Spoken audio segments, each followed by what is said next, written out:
നമസ്കാരം. ഇത് ആരോഗ്യമന്ത്രിയല്ല, മിന്നും മുരളി. സതീശനും മന്ത്രിമാരും തിളങ്ങുന്നു. ഇത് പറയാൻ കാരണം UDF സർക്കാർ അധികാരത്തിലേറി 50 ദിവസം പിന്നിടുമ്പോൾ എന്ത് നേട്ടങ്ങൾ ചെയ്തു എന്ന് ചോദിച്ചാൽ ഒരു 100 നേട്ടങ്ങൾ വിളിച്ചു പറയാൻ അവർക്കുണ്ട് എന്നുള്ളതാണ്. അത് ചിലപ്പോൾ ആരോഗ്യ മേഖലയിൽ അടക്കം ഉണ്ടായിട്ടുണ്ട് താൻ. അങ്ങനെ പറയാൻ കുറേ നേട്ടങ്ങൾ ഉണ്ടാക്കിയെടുക്കുവാൻ അവർക്ക് 50 ദിവസം കൊണ്ട് കഴിഞ്ഞെങ്കിൽ വരുന്ന ദിവസങ്ങളിൽ അതിലേറെ ഉണ്ടാക്കിയെടുക്കുവാൻ അവർക്ക് കഴിയുമെന്നുള്ള ആത്മവിശ്വാസത്തോടു കൂടിയും പ്രതീക്ഷയോടുകൂടിയാണ് മുന്നോട്ട് പോകുന്നത്. അപ്പോൾ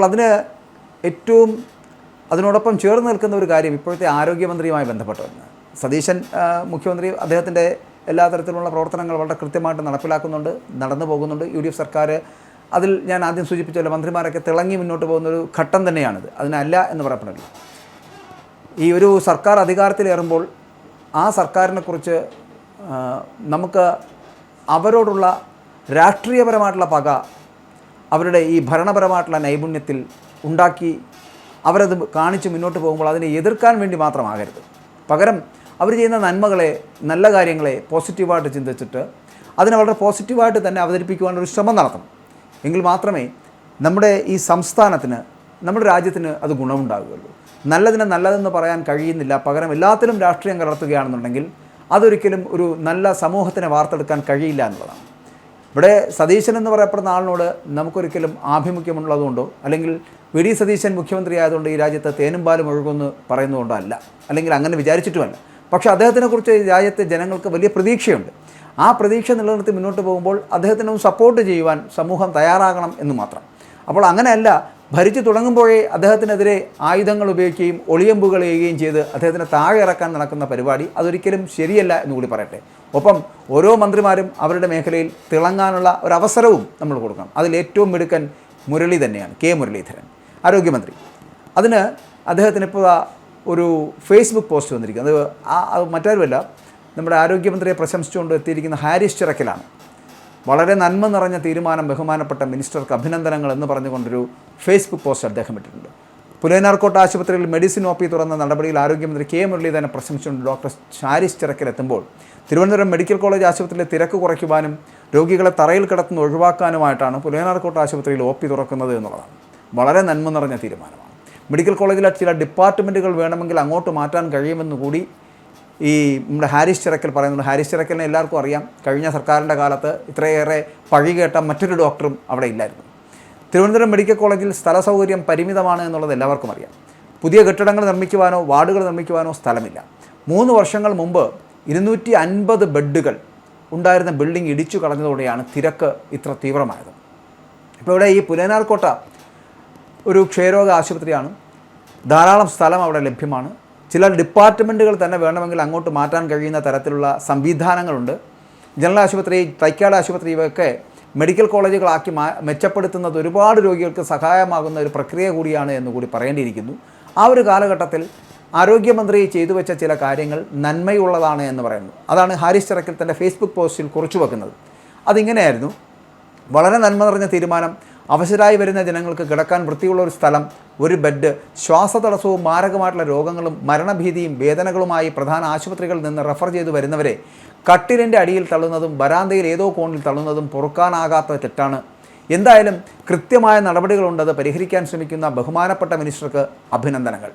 തിരുവനന്തപുരം മെഡിക്കൽ കോളേജിൽ സ്ഥല സൗകര്യം പരിമിതമാണ്. പുതിയ കെട്ടിടങ്ങൾ നിർമ്മിക്കുവാനോ വാർഡുകൾ നിർമ്മിക്കുവാനോ അവിടെ സ്ഥലമില്ല. 3 വർഷങ്ങൾക്ക് മുമ്പ് ഏകദേശം 250 ബെഡുകൾ ഉണ്ടായിരുന്ന ആ ഒരു ബിൽഡിംഗ് അവിടെ ഇടിച്ചു കളഞ്ഞതോടുകൂടിയാണ് അവിടെ ഇത്രത്തോളം തിരക്ക്, ഇത്രത്തോളം തീവ്രമായത്. ആ ഒരു സ്ഥലത്തേക്ക് പുതിയൊരു സംവിധാനം ഉണ്ടാക്കിയെടുക്കുക എന്ന് പറയപ്പെടുന്നത് വളരെ കഷ്ടപ്പാടാണ്. ആരോഗ്യമന്ത്രിയായി മുരളീധരൻ അധികാരത്തിൽ വന്നപ്പോൾ തന്നെ അദ്ദേഹം പറഞ്ഞതാണ്, ഈ തറയിൽ കിടക്കുന്ന സിസ്റ്റമൊക്കെ ഇല്ലാതാക്കുമെന്ന്. നമുക്കറിയാം, മെഡിക്കൽ കോളേജിലേക്ക് ഒരു പ്രാവശ്യം പോയവർക്കറിയാം, ഒരാളുടെ പുറത്ത് ഒരാൾ കിടക്കുന്ന രോഗികളെ കാണേണ്ടി വരുന്നൊരവസ്ഥ അവിടെ ഉണ്ട്. അതിലൊരു മാറ്റം തന്നെ വരുത്തിയാൽ വലിയ നന്മയായിരിക്കും അതെന്നുള്ള കാര്യത്തിൽ സംശയമില്ല. കാരണം ഈ തറയിൽ കിടക്കുന്ന രോഗികളെ അവിടെ നിന്ന് മാറ്റുക എന്നുള്ളത് അത്യന്താപേക്ഷിതമാണ്.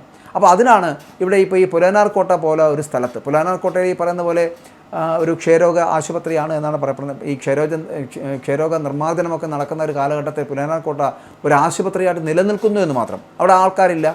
ധാരാളം ഏകദേശം 200-250 വരുന്ന കട്ടിലുകൾ അവിടെ തന്നെ ഉണ്ട്. അതിന് ആ ഒരു സൗകര്യം ഉപയോഗപ്പെടുത്താം എന്നൊക്കെ കണ്ടതോടുകൂടിയാണ് കെ മുരളീധരൻ അത്തരത്തിലൊരു തീരുമാനമെടുത്ത്, അതായത് മെഡിക്കൽ കോളേജിൻ്റെ ഒരു ഭാഗമായിട്ട് പുലനാർ കോട്ടയിലെ ആശുപത്രിയെ ഉപയോഗിക്കാമെന്നുള്ള തരത്തിലേക്ക്. അതിനെ അഭിനന്ദനീയമെന്ന് തന്നെയല്ലേ പറയുന്നത്. കാരണം കുറേ ആൾക്കാർക്കെങ്കിലും തറയിൽ കിടക്കാതെ ബെഡുകളിൽ കിടക്കാൻ കഴിയും രോഗികൾക്ക്. അതൊരു ആശ്വാസമുള്ള കാര്യമാണ്. അങ്ങനെ ചില തീരുമാനങ്ങൾ എടുക്കുന്നു എന്നുള്ളത്. ഇപ്പോൾ ബേസിക് സ്പെഷ്യാലിറ്റികൾക്ക് ഈ പുതിയ കോളേജുകളിൽ കൂടുതൽ ശ്രദ്ധ നൽകുകയാണ്.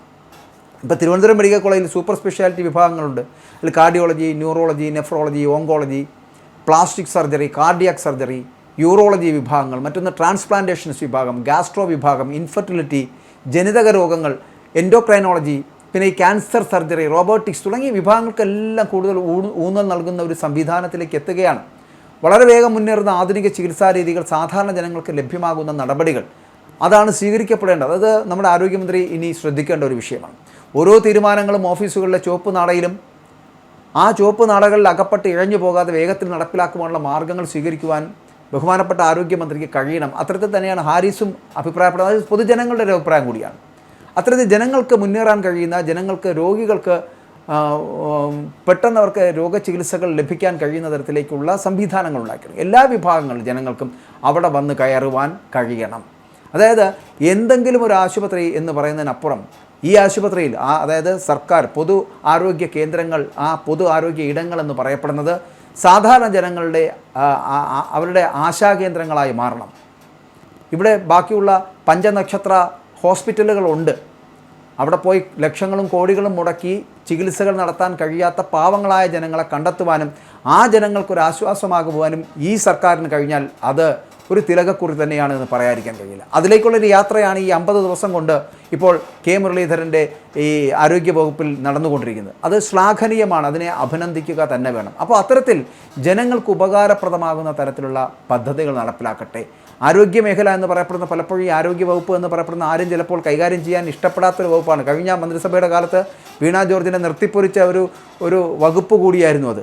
അതിനെയാണ് പക്ഷേ കെ മുരളീധരൻ എത്തി 50 ദിവസം കൊണ്ട് മാറ്റത്തിൻ്റെ വലിയൊരു മിന്നലാട്ടം ഉണ്ടാക്കിയെടുക്കാൻ കഴിഞ്ഞു. അതുകൊണ്ടാണ് ഞാൻ ആദ്യം പറഞ്ഞത് മുരളി വെറും മുരളിയല്ല, മിന്നും മുരളി തന്നെയാണ്. ഈ സതീശനും മന്ത്രിമാരും ഒക്കെ തിളങ്ങുന്നൊരു സാഹചര്യത്തിലേക്ക് എത്തുന്നുണ്ടെങ്കിൽ അത് നന്മയുടെ ഒരു മുഖമാണ്, പ്രതീക്ഷയുടെ ഒരു മുഖമാണ്.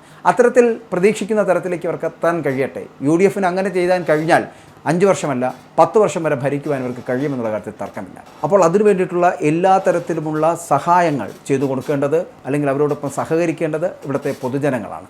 അവർ കൂടി അത് മനസ്സിലാക്കിയാൽ ഇവിടുത്തെ, നമുക്കറിയാം, ഈ മാധ്യമപ്രവർത്തകരുടെ ചില ഇടങ്ങളുണ്ട്, രാഷ്ട്രീയമായി മാത്രം എല്ലാം കാണുന്നത്. അത് മാറ്റിവെക്കുക. എന്നിട്ട് സാമൂഹ്യമായിട്ട് ഉന്നമനം ഉണ്ടാകുന്നുണ്ടെങ്കിൽ അത് ആര് ഭരിക്കുന്നു എന്ന് നോക്കണ്ട, ജനത്തിന് ഉപകാരമാണോ എന്ന് മാത്രം നോക്കിയാൽ മതി. അതിനെ പുകഴ്ത്തേണ്ടതിനെ പുകഴ്ത്തി തന്നെ പറയണം, ഇകഴ്ത്തേണ്ടതിനെ ഇകഴ്ത്തി.